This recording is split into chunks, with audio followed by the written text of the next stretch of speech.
Ika-11 Kabanata. Ang dalawang saksi. Pagkatapos nito, binigyan ako ng isang panukat na parang tungkod at sinabi sa akin, "Sukatin mo ang templo ng Diyos at ang altar, at bilangin mo ang mga taong sumasamba roon.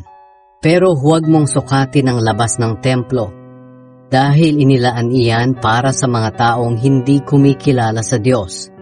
Sila ang mga taong sisira sa banal na lungsod ng Jerusalem sa loob ng 42 buwan. Sa mga araw na iyon, isusugo ko roon ang dalawang saksi ko. Magsusuot sila ng damit na sako bilang pahiwatig sa mga tao na kailangan na nilang magsisi sa mga kasalanan nila. Ipapahayag nila ang mensahe ng Diyos sa loob ng 1,260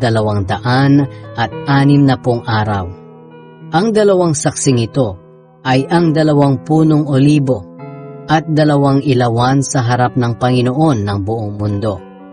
Kung may magtangkang manakit sa dalawang ito, may apoy na lalabas sa bibig nila at masusunog ang kanilang kaaway.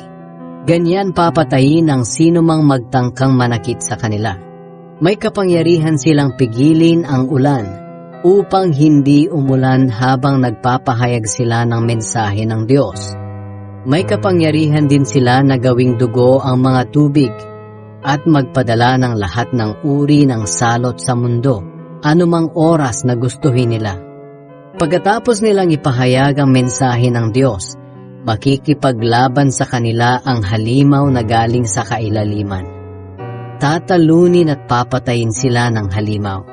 Ang bangkay nila ay pababayaan sa lansangan ng tanyag na lungsod, ang lugar na pinagpakuan sa krus ng kanilang Panginoon. Ito rin ang lungsod na tinaguriang Sodom at Ehipto. Sa loob ng 3.5 araw, ang bangkay nila ay panonoorin ng mga tao mula sa iba't ibang lahi, angkan, wika at bansa. At hindi sila papayag na ilibing ang mga ito. Matutuwa ang mga tao sa buong mundo dahil sa pagkamatay ng 2 propeta. Magdiriwang sila at magbibigayan ng mga regalo dahil namatay na ang 2 iyon na nagpahirap sa mga tao sa mundo. Ngunit pagkalipas ng 3.5 araw, muli silang binuhay ng Diyos. Bumangon sila at ganoon na lang ang takot ng lahat ng nakakita sa kanila. Narinig ng 2 ang malakas na tinig mula sa langit. "Umakyat kayo rito," at habang tinitingnan sila ng mga kaaway nila, pumapaitaas sila sa langit sakay ng ulap. Nang oras ding iyon, lumindol ng napakalakas. Nawasak ang 10 bahagi ng lungsod at 7,000 ang namatay. Natakot ang natirang mga tao, kaya pinuri nila ang Diyos sa langit. Natapos na ang 2 nakakatakot na pangyayari, ngunit susunod pa ang 3. Ang 7 trumpeta. Nang patunugin ng 7 anghel ang kanyang trumpeta, may narinig akong malalakas na tinig mula sa langit na nagsasabi, "Maghahari na ngayon sa buong mundo ang ating Panginoon at ang Kristo na kanyang pinili, at maghahari siya magpakailanman." At ang 24 na namumuno na nakaupo sa mga trono nila ay lumuhod at sumamba sa Diyos. Sinabi nila, "Panginoong Diyos na makapangyarihan sa lahat, kayo po ang Diyos noon, at kayo rin ang Diyos ngayon.